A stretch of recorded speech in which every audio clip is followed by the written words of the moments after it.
요한복음 우리 6장 30절부터 40절까지 말씀입니다. 요한복음 6장 30절부터 40절까지의 말씀. 신약성경 153페이지 요한복음 6장 30절부터 40절까지 말씀 한 절씩 교독합니다. 그들이 묻되 그러면 우리가 보고 당신을 믿도록 행하시는 표적이 무엇이니까? 하시는 일이 무엇이니까?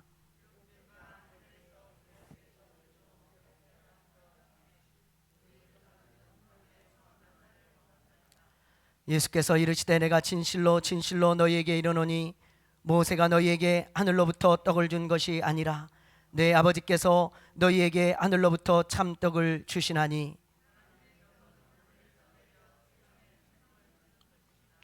그들이 이르되 주여 이 떡을 항상 우리에게 주옵소서.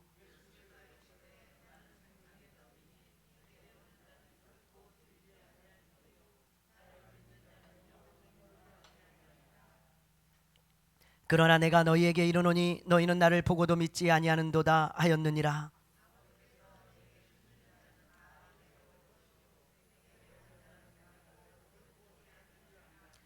내가 하늘에서 내려온 것은 내 뜻을 행하려 함이 아니요 나를 보내신 이의 뜻을 행하려 함이니라.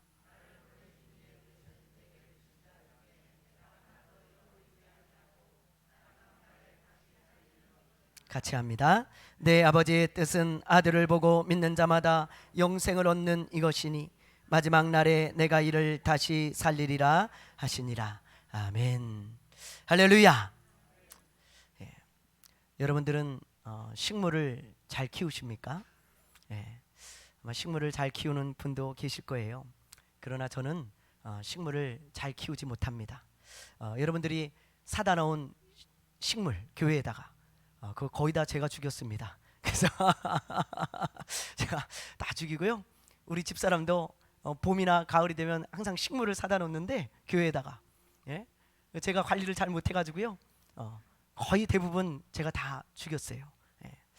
이 식물을 키우는 것이 보통이 아니더라고요. 보니까 물도 적당하게 줘야 되고, 그리고 뭐 햇볕도 쐬줘야 되고, 바람도 쐬어줘야 되고, 뭐 영양제도 줘야 되고, 뭐 보통 신경 쓸 일이 많은 게 아닙니다.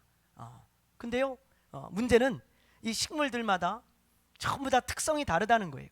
어떤 것은 물을 많이 줘야 살고, 어떤 것은 물을 조금만 줘야 됩니다. 어떤 것은 막 일주일에 한 번만 줘야 되고, 어떤 것은 한 달에 한 번만 줘야 되는 거예요. 또 어떤 것은 밖에서 잘 크는 게 있고, 또 어떤 것은 안에 들여놔야 뭐 잘 크고, 또 어떤 것은 햇빛을 좋아하고, 어떤 것은 그늘을 좋아해요. 근데 제가 그런 것을 다 알 수가 있어야죠. 모르니까 맨날 식물을 죽이는 거예요, 제가. 근데 저와는 다르게 저희 어머니는요 아주 식물을 잘 키우셨어요. 정말 잘 키우셨습니다. 우리 어머니는요 무슨 뭐 식물에 대해서 정식적으로 뭐 공부하고 그런 게 아니에요. 무슨 전문적인 공부를 하신 분이 아닙니다. 그냥 식물을요 굉장히 좋아해요. 좋아하고 식물을 많이 키우셨어요. 그러다 보니까 아마 식물이 잘 큰 것 같은데, 어느 정도 좋아하냐면 아침에 일어나면 식물들하고 대화를 하세요. 대화를. 아침에 일어나면요 이렇게 얘야 잘 잤냐 그러면서 이렇게 만져주시는 거예요. 그러면서 춥진 않았냐? 아유 물 먹고 싶구나. 기다려. 그리고요 물을 갖다가 주십니다. 식물들하고 막 대화를 해. 제가 어렸을 때 그걸 보면 얼마나 웃긴지. 참 우리 엄마 웃기다. 무슨 저게 말을 알아듣고 저게 무슨 대화의 대상이라고 뭐 말을 할까. 그리고요 굉장히 웃었는데 이 식물들이요 우리 어머니 손에만 들어가면요 너무너무 잘 크는 거예요. 잘 커요. 심지어 동네 아주머니들이 죽어가는 식물이 있잖아요. 그러면 우리 어머니한테 들고 옵니다. 동네 아주머니들이 이거 좀 죽어가는데 이것 좀 살려달라고. 그리고 저희 어머니가요 그거를 잘 돌봐요. 아침마다 이야기를 해요. 죽지 말아라. 살아야 돼. 내가 물 줄게. 돌봐줄게. 그러면서요 아침마다 이야기를 하고 물을 주고 관심을 갖는데 그게 살아나는 거 있죠. 너무 신기한 거예요. 그래서 제가 엄마한테 엄마 이게 살았네? 이 아줌마가 이거 죽는다고 준 게? 그랬더니 이거 어떻게 산 거야? 나도 몰라. 잘 모른다고 얘기를 하세요. 근데 저희 어머니 손에 들어가면 살아. 그래가지고 그거를 그 주인에게 전달을 해주면요 그렇게 좋아하는 거예요. 그게 살아났다고. 제가 그런 기억이 여러 번 있습니다. 여러분, 무엇인가를 살리는 것은 굉장히 고귀하고 가치가 있는 거예요. 그게 식물이든 아니면 동물이든 아니면 사람이든 아니면 교회든 가정이든 나라든 죽어가는 것을 살리는 것은요 가장 고귀하고 가치 있는 일입니다. 그런데 제가 예수를 딱 믿고 보니까요 예수 믿는 사람들이 바로 그런 정체성이 있더라고요. 예수 믿는 사람 이코르 살리는 사람입니다. 믿습니까? 여러분?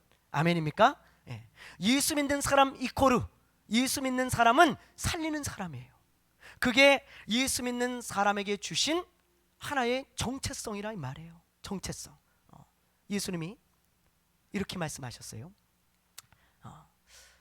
선한 사마리아인의 비유를 말씀하시면서 우리의 정체성에 대해서 이야기를 해주시는 거예요. 어떤 사람이 여리고로 가다가 강도를 만나가지고 아주 그냥 두들겨 맞고 모든 걸 빼앗기고 그리고는 강도들이 내팽개쳐가지고 죽어가는 사람이 있다. 근데 가만히 놔두면 분명히 죽거든요. 근데 그 죽어가는 사람을 제사장이 지나가다 보고 에이 냅둬야지. 그리고 그냥 지나가요. 레위인도 보고 그냥 지나갑니다. 놔두면 죽는데. 근데 어떤 사마리아인이, 이 사마리아인은 유대인의 원수거든요. 원수처럼 여겨요 유대인들이. 그런데 유대인이 지금 죽어가는데 어떤 사마리아인이 지나가다가 그걸 딱 보고는 이 사람을 들쳐업고 이 사람을 병원에 데려다주고 살리는 거예요. 예수님이 그 말씀을 하시면서 뭐라고 말씀하셨는지 여러분 기억나세요? 혹시 기억나십니까? 뭐라 그러셨습니까? 너도 이와 같이 하라. 너도 이와 같이 하라. 그게 예수님이 하신 말씀이에요. 그 뭐예요? 너도 살리는 사람이 되라는 거예요. 네가 크리스찬이냐? 예수 믿는 사람이냐? 너도 이와 같이 하라. 그게 우리의 정체성이라는 것입니다. 예수님은요 그래서 우리가 살리는 사람이 되기를 간절히 바라세요. 간절히 원하십니다. 살리는 사람이 되어지기를. 우리가 가는 곳마다 생명의 역사가 있고 회복의 역사가 있고 우리가 가는 곳마다 깨진 가정이 회복되어지고 낙심하고 좌절해서 삶을 포기하려고 하는 사람들에게 새로운 소망이 생겨나고 우리가 가는 곳마다 육신의 질병도 치유되어지고 마음의 질병도 치유되어지고 우리가 가는 곳마다 여러분 무너지는 교회가 살아나고 회복되어지고 우리가 가는 곳마다 살아나는 생명의 역사가 있기를 예수님이 간절히 원하시는 거예요. 너도 이와 같이 하라. 이와 같이 하라. 근데 안타깝게도 예수를 믿는 사람들 중에 이렇게 살리는 사람이 되는 그런 생명의 역사를 일으키는 사람들이 있는 반면 예수 믿는 사람들 중에 생명의 역사라고는 전혀 나타나지 않는 그런 사람도 있습니다. 예수님은 분명히 우리의 정체성을 살리는 사람이라고 말씀하셨는데 살리는 역할을 잘 못하는 사람이 있어요. 그럼 왜 그런 차이가 날까요? 똑같이 예수를 믿고 오늘 이 시간에도 똑같이 예배를 드립니다. 근데 어떻게 한 사람은 살리는 사람이 되어지고 어떤 사람은 전혀 생명의 역사가 나타나지 않는 사람이 되어질까요? 똑같이 예수를 믿는데 말이죠. 그 이유가 오늘 말씀에 나옵니다. 말씀 속을 들어가 보죠. 우리 30절 말씀을 보면요 이렇게 되어 있잖아요. 그들이 묻되 그러면 우리가 보고 당신을 믿도록 행하시는 표적이 무엇이니까? 오병이어의 기적을 맛본 사람들이 예수님께 이렇게 물었잖아요. 하나님의 일이 무엇입니까? 도대체 하나님의 일이 무엇입니까? 그러니까 예수님 말씀하시기를 하나님이 보내신 자 예수 그리스도를 믿는 것이 하나님의 일이다. 어떤 상황이 있어도 어떤 환경에 놓여져도 계속 믿고 살아가는 것 그게 하나님이 가장 중요하게 생각하는 하나님의 일이다. 그렇게 말씀하셨다 그랬잖아요. 그러니까 이 사람들이 또 한 가지 질문을 하는 거예요. 그러면 당신이 구원자라면 우리에게 표적을 보여주십시오. 표적을 우리가 믿을 수 있도록 어떤 표적을 보여주십시오. 그러면서 무슨 이야기를 하냐면 모세 시대의 이야기를 하는 거예요. 아니, 모세 시대 때에 저 하늘에서 우리 조상들이 광야에 있을 때 하늘에서 내리는 만나를 먹고 살았어. 당신이 구원자라면 최소한 모세처럼 우리에게 만나라도 실컷 줘야 되는 거 아니겠소? 그렇게 이야기를 하는 거죠. 여러분, 이 사람들은요 항상 먹고 사는 데만 초점이 맞춰져 있어요. 빵 달라는 거예요. 그게 구원자라는 거예요. 빵 줘야 구원자지. 먹고 살 수 있게 해야 구원자지. 그렇지 않으면 구원자 아니라는 거예요. 항상 이 사람들의 초점은 먹고 사는 데 있습니다. 먹고 사는 데. 안타깝죠. 예수님은 안타까운 마음을 가지고 그들에게 육신의 떡이 아닌 생명의 떡에 대해서 말씀해 주시는 거예요. 예수님 뭐라고 말씀하시냐면 너희 조상들이 광야에서 먹었던 만나는 아무리 먹어도 너희들에게 영원한 생명을 줄 수 없다. 그거 먹고 그들은 다 죽었다. 그런데 내가 주는 떡은 생명을 너희에게 주는 떡이다. 내가 주는 떡을 먹으면 영원히 죽지 않는다. 그러니까 이 사람들이 깜짝 놀라면서요, 그런 떡이 있습니까? 당신에게 그런 떡이 있다면 우리에게 주셔서 우리로 하여금 그 떡을 먹게 해주십시오. 그때 예수님이 뭐라 그러시는 줄 아세요? 자, 우리 35절을 보죠. 35절 우리 한번 읽어봅니다. 자, 시작. 예수께서 이르시되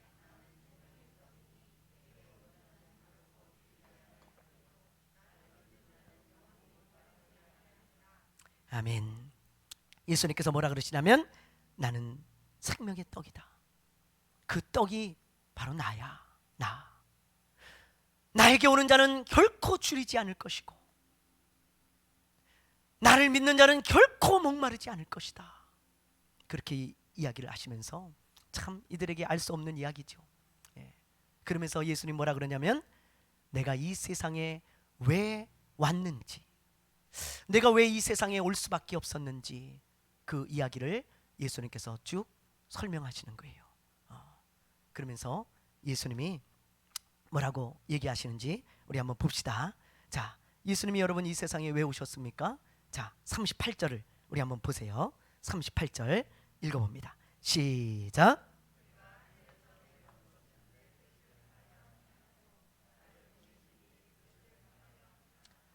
여러분, 예수님은 생명의 떡인데 왜 이 세상에 오셨습니까? 하늘에 계신 그분이 보좌를 버리고 왜 오셨어요? 자기의 뜻을 행하려 함이 아니고 나를 보내신 하나님 아버지의 뜻을 행하러 오셨다 이 말이에요. 하나님의 뜻이라는 건 뭐예요? 하나님의 소원이에요. 하나님의 바람입니다. 그러니까 예수님이 이 세상에 오신 이유는 자기의 소원을 이루어드리려고 온 게 아니고 하나님의 소원을 이루어드리려고 왔다는 거예요. 아버지의 뜻을 위해서. 그러면 아버지의 뜻은 무엇입니까? 하나님의 소원은 무엇이었습니까? 여러분 보세요. 자, 39절 40절 우리 한번 읽어봅니다. 시작. 나를 보내신 이의 뜻은 내게 주신 자 중에 하나도 잃어버리지 아니하는 마지막 날에 다시 살리는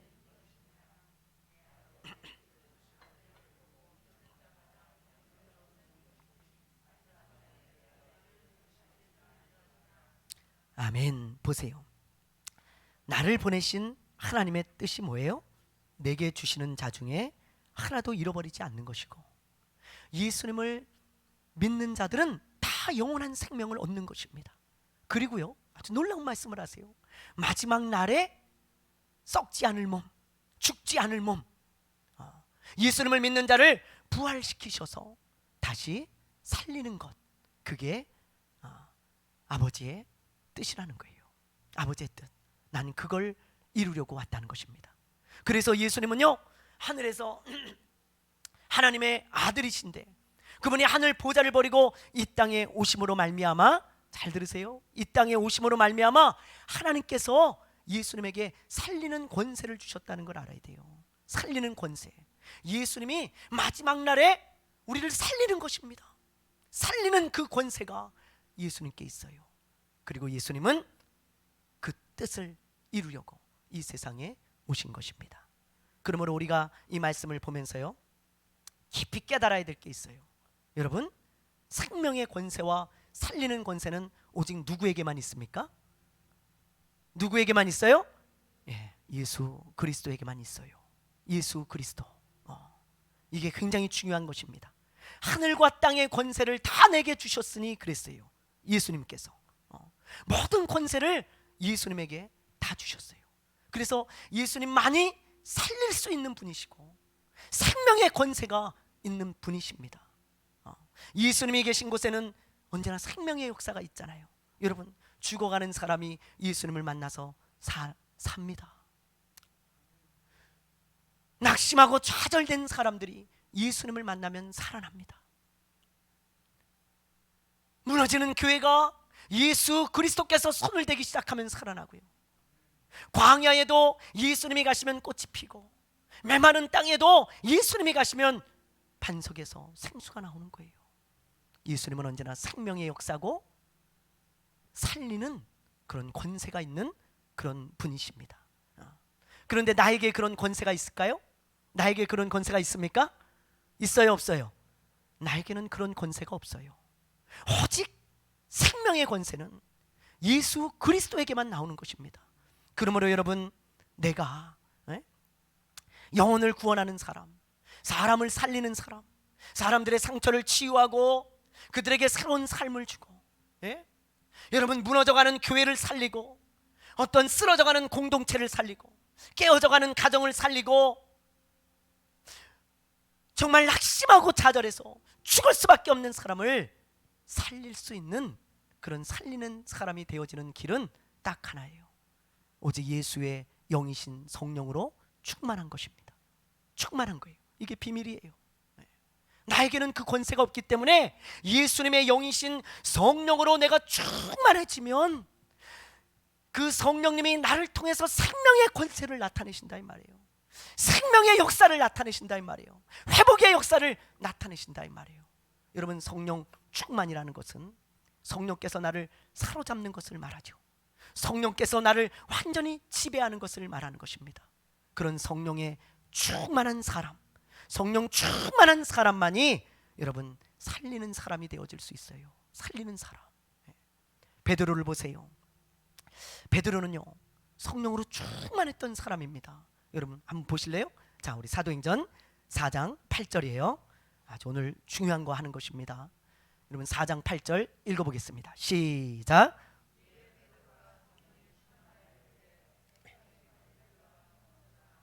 아멘. 보세요.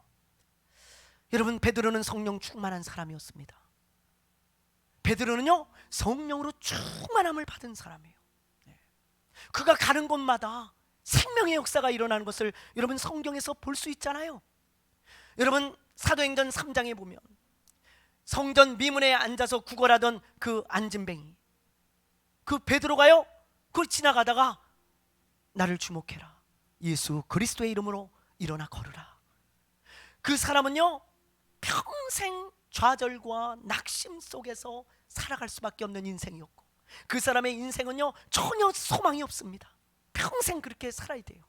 근데 그 베드로가 그 사람을 일으켜서 새로운 소망을 주지 않습니까? 새로운 생명을 주잖아요. 새로운 삶을 주잖아요. 그뿐이에요? 베드로는요, 수많은 사람 앞에서 예수님을 전했어요. 근데 그 수많은 사람들이 가슴을 치면서 뭐라 그러는 줄 아세요? 그 수많은 사람들이 베드로의 설교를 듣고 가슴을 치면서 뭐라 그러냐면, 우리가 어떻게 해야 구원을 얻을 수 있습니까? 그 말이 무슨 말이에요? 나 좀 살려주십시오. 나 좀 살려주십시오. 그 말이에요.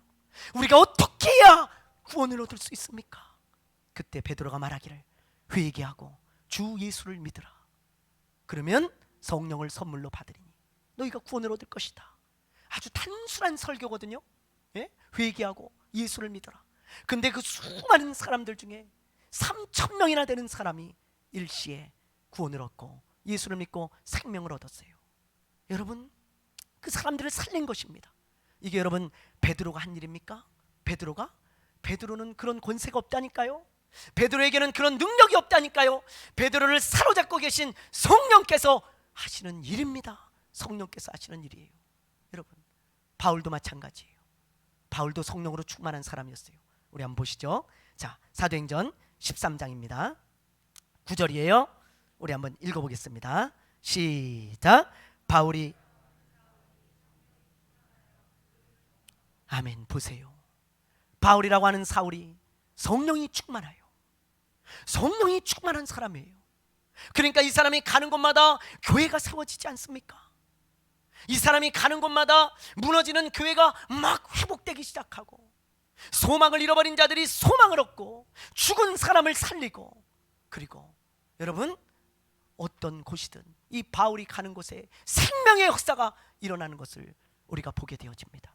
이 바울 한 사람 때문에, 성령으로 충만했던 바울 한 사람이 전 유럽에 교회를 세우고, 그리고 주의 나라를 일으켜 세우는, 살리는 놀라운 역사가 일어났던 것입니다. 사랑하는 여러분, 성령으로 충만하지 않고는 절대로 살리는 사람 될 수 없어요. 성령으로 충만해서 생명의 권세가 예수의 영이신 성령으로부터 나가야, 나를 통해 나가야 내가 가는 곳마다 살아나는 역사가 있는 것입니다. 그러나 성도들 중에는 성령에 붙들린 사람도 있지만 마귀나 악한 영에게 붙들린 사람도 있어요. 여러분 기억하세요. 성령도 사람을 붙잡아 쓰시지만 마귀도 사람을 붙들고 씁니다. 꼭 기억하세요. 영적인 세계입니다, 여러분. 근데 이 마귀는 어떤 영이냐? 마귀는 죽이는 영이에요. 죽이는 영. 자, 우리 요한복음 8장 44절이에요. 요한복음 8장 44절. 자, 우리 한번 읽어봅니다. 시작. 너희는 너희 아비 마귀에게서 났으니 너희 아비의 욕심대로 너희도 행하고자 하느니라. 그는 처음부터 살인한 자요, 진리가 그 속에 없으므로 진리에 서지 못하고 거짓을 말할 때마다 제 것으로 말하나니 이는 그가 거짓말장이요 거짓의 아비가 되었음이라. 아멘. 예수님이 직접 하신 말씀이에요. 예수님께서 직접 말씀하시면서 얘네들아, 마귀가 어떤 영인 줄 아냐? 그리고는 마귀의 정체에 대해서 말씀하고 계세요. 마귀는 여러분 어떤 영입니까? 처음부터 살인한 영이에요. 살인한 영, 죽이는 영입니다. 가인이 아벨을 죽일 때, 최초의 살인이 일어날 때 그 옆에 마귀가 충동질한 것입니다. 예? 살인은 영이에요. 죽이는 영, 살인의 영입니다, 마귀는. 그리고 또 마귀는 거짓의 영이죠. 거짓의 아비잖아요. 영이라는 것은 육신의 눈으로 볼 수 없죠. 그래서 우리 눈에는 보이지 않습니다. 그러나 이 악한 마귀는요, 오늘도 우는 사자처럼 삼킬 자를 찾아서 돌아다니면서 사람을 딱 잡아가지고 죽이는 일에 쓴다는 걸 알아야 돼요. 죽이는 일에, 죽이고 깨트리는 일, 그런 일에 항상 이 마귀는요, 사람을 붙들어서 씁니다. 그래서 예수를 믿는 자지만 악한 영에게 붙들리면요, 이상하게 그 사람이 가는 곳마다 깨어지는 역사가 있어요. 죽는 역사가 있습니다. 그 사람이 가면요, 자꾸 다툼이 일어나요. 분쟁이 일어납니다. 마귀에게 붙들린 사람은. 그 사람이 어느 교회로 들어가면 교회가 죽습니다. 교회가 깨집니다. 어떤 공동체가 자꾸 분열이 일어납니다. 그리고는 사람들을 만날 때마다 좌절과 낙심을 주고, 그리고 그런 사람들을 만나면 내 믿음이 계속 죽어요. 죽어. 결국 하나님으로부터 멀어져. 그게 악한 영들에게 붙들린 사람이에요. 그런 사람이 성경에 나오죠. 바로 가룟 유다입니다. 가룟 유다.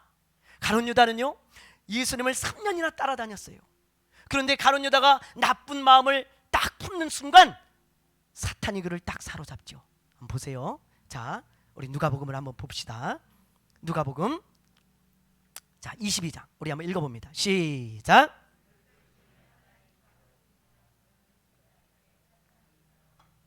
보세요, 여러분. 열둘 중에 하나인 가로신이라 부르는 유다에게 사탄이 들어가니 마귀가 붙잡았다 이 말이에요. 마귀가 붙잡는 사람이 있어요. 그럼 그 마귀가 붙잡고 무슨 일을 할까요? 무슨 일을요? 자, 그 다음 절을 봅시다. 우리 4절. 자, 읽어봅니다. 시작.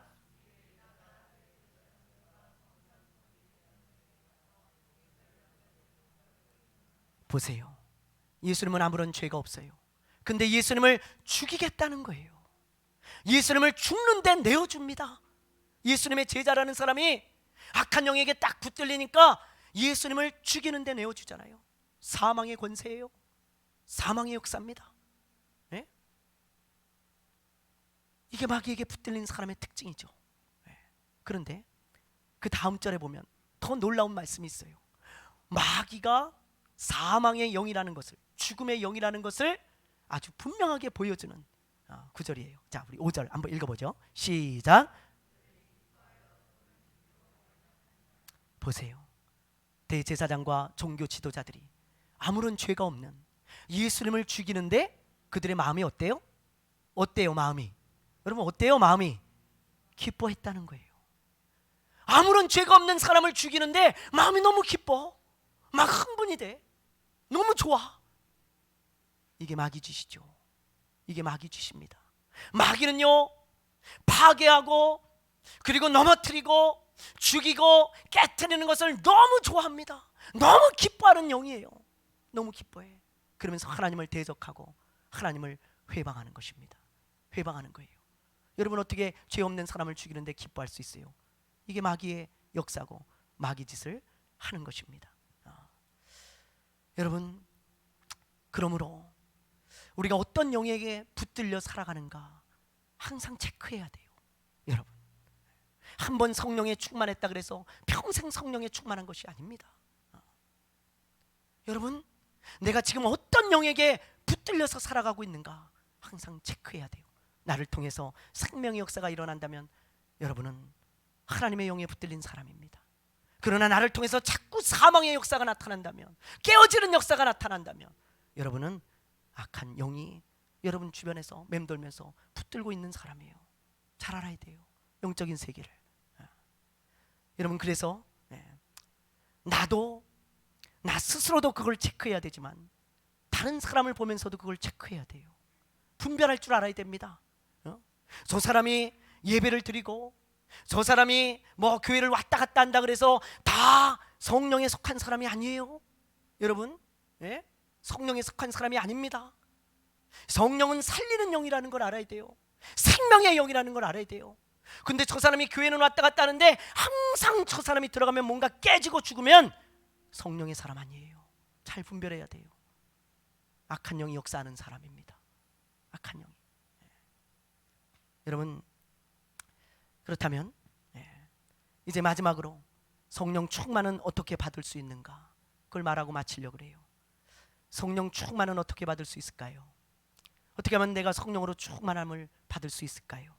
성경에 보면요, 여러 가지 경우를 말씀하고 있어요. 성령의 충만을 받은 여러 가지 사례들을 기록하고 있는데 그 중에 가장 보편적인 게 뭐냐면 바로 기도하는 사람이 되는 것입니다. 기도하는 사람이 되는 것. 여러분, 내가 기도하는 사람이 되어질 때 하나님의 영이신 성령께서 나를 딱 사로잡습니다. 왜냐하면 기도할 때 여러분 어떤 일이 일어나요? 기도할 때는요, 하나님과 내가 진솔한 대화를 나누는 시간이에요. 기도할 때는 내 마음을 하나님께 털어놓는 시간입니다. 그래서 내 마음의 죄를 하나님 앞에 회개하기도 하고 하나님을 찬양하기도 하고 하나님께 감사하기도 하고 하나님께 진솔하게 내 마음에 있는 것들을 다 털어놓을 때 성령께서 내 마음에 개입하셔서 내 마음을 딱 사로잡는 거예요. 그리고는 성령께서 내 안에서 내 마음을 지배하기 시작하는 것입니다. 그래서 성령의 충만함을 받게 되어지는 거예요. 그런 사례들이 성경에 너무 많아요. 너무 많아요. 한번 보실래요? 자, 우리 한번 봅시다. 사도행전 1장이에요. 자, 우리 한번 큰 소리로 한번 읽어보죠. 13절부터 14절 시작. 들어가 그들이 유하는 다락방으로 올라가니 베드로, 요한, 야고보, 안드레와 빌립, 도마와 바돌로메, 마테와 및 알페오의 아들 야고보, 셀로진 시몬, 야고보의 아들 유다가 다 거기 있어 여자들과 예수의 어머니 마리아와 예수의 아우들과 더불어 마음을 같이하여 오로지 기도에 힘쓰더라. 오로지 뭐예요? 오로지 뭐예요? 기도에 힘썼어요. 이 사람들이 모여서 기도하기 시작했습니다. 기도하기 시작했어요. 간절히 기도하고 하나님께 진솔하게 기도하고 기도에 힘쓰기 시작할 때 어떤 일이 일어나나 보십시오. 자, 넘겨주세요. 사도행전 2장 2절부터 4절입니다. 자, 읽습니다. 시작. 호련히 하늘로부터 급하고 강한 바람 같은 소리가 있어 그들이 앉은 온 집에 가득하며 마치 불의 혀같이 갈라지는 것들이 그들에게 보여 각 사람 위에 하나씩 임하여 있더니 그들이 다 성령의 충만함을 받고 성령이 말하게 하심을 따라 다른 언어들로 말하기를 시작하니라. 보세요, 여러분. 그들이 기도에 힘쓰면서 기도할 때에 성령께서 하늘에 문이 열리면서 불같은 성령이 임하셔서 그들이 다 성령의 충만함을 받고, 4절을 보세요. 그들이 다 성령의 충만함을 받고 성령의 말하게 하심을 따라 다른 언어로 방언을 말하기 시작하니라. 여러분, 기도할 때 성령께서 그들을 사로잡고 성령으로 충만하게 했던 것입니다. 그 이후로도 이 사람들이 성령의 충만함을 또 경험하거든요. 그때도 기도할 때예요. 자, 우리 봅시다. 사도행전 4장 31절이에요.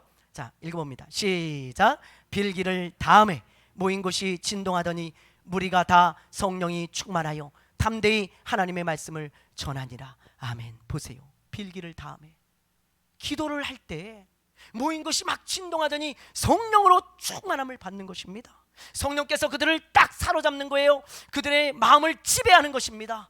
그래서 그들을 붙들고 쓰시니 생명의 역사가 나타나는 거예요. 생명의 역사가. 여러분, 기도할 때 성령께서 우리를 사로잡습니다. 기도라는 것은 한 번 하고 마는 것을 말하는 것을, 그걸 말하는 게 아니에요. 기도하는 사람이 되어지는 거예요. 어느 곳에 있든지, 집에 있든지, 직장에 있든지, 아니면 교회에 와서 기도하든지 기도에 힘쓰는 것입니다.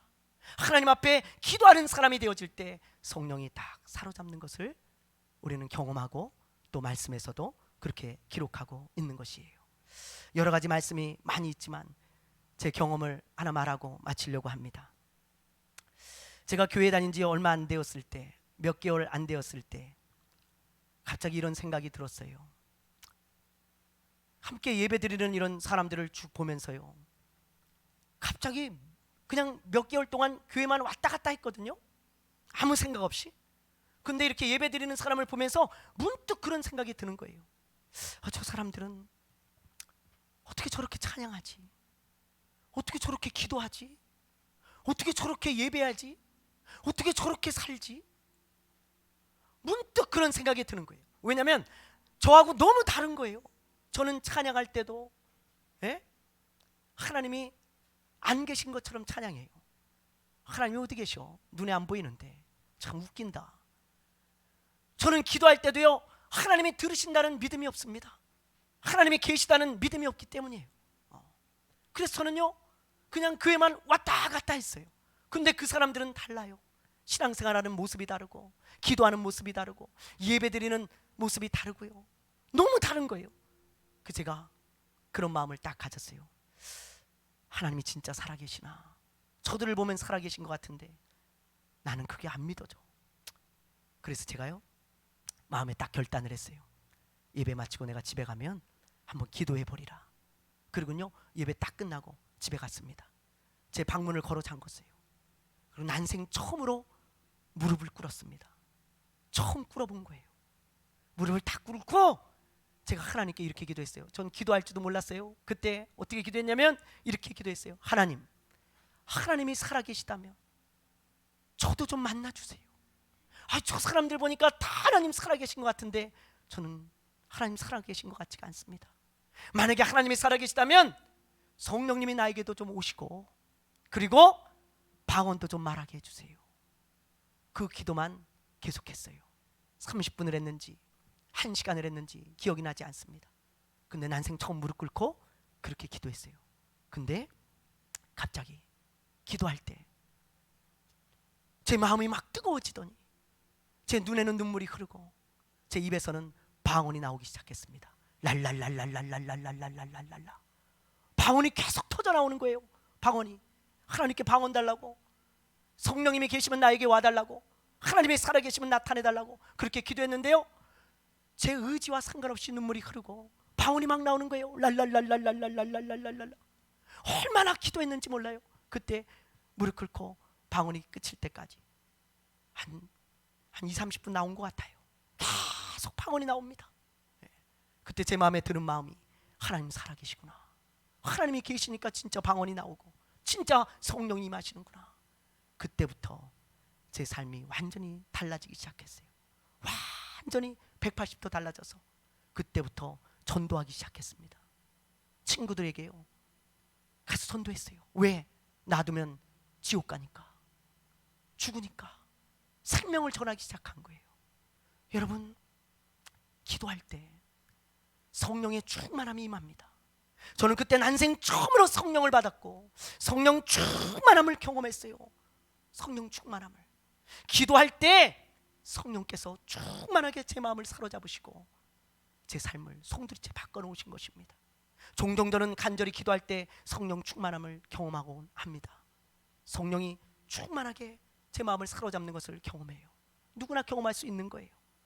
어저께 다니엘 기도회 때 간증하는 그 교회 지휘자 이야기를 들어보니까 그분도 저하고 아주 비슷한 경험을 했더라고요. 그분도 하나님이 믿어지지가 않아가지고 교회 갔는데 믿어지지가 않아서 하나님이 살아계실까? 그래가지고 딱 결단했다는 거예요. 뭘, 새벽 기도 가서 내가 한번 기도해 보리라. 하나님이 살아계시나? 그래가지고요 새벽 기도를 나갔대. 이 초신자가 하나님 살아계시나 안 계시나 그거 기도하려고. 근데 몇 달을 그렇게 기도했다는 거예요. 2달인가요? 내 기억으로 2달인가 뭐 1달인가 기도했대요. 새벽에 나가가지고 하나님 살아계시면 저 좀 만나달라고, 하나님 살아계시면 저 좀 만나달라고 그 기도만 했대요. 근데 그 아침에 그렇게 부르짖어 기도하는데 어느 날 아침에 성령이 임하신 거예요. 머리부터 발끝까지 뜨거워지더니 자기 입에서 방언이 나오더래. 방언이 랄랄랄랄랄랄랄라 방언이. 그리고부터 이 사람의 신앙생활은 완전히 달라졌습니다. 완전히 성령의 충만함을 경험하고 이제 하나님을 찬양하는 지휘자로, 하나님을 찬양하는 사람으로 이태리 유학 갔다 와가지고 하나님을 찬양하는, 영혼을 살리는 사람으로 살아가고 있어요. 사랑하는 여러분, 오늘 이 시간 여러분 성령의 충만함을 우리가 좀 간구했으면 좋겠습니다. 여러분 평생 기도할 제목은 성령의 충만함입니다. 성령께서 여러분을 사로잡지 않으면 결단코 우리는 살리는 사람이 될 수 없고 하나님의 자녀다운 삶을 살아갈 수 없어요. 여러분 안에 계신 성령님께 사로잡히십시오.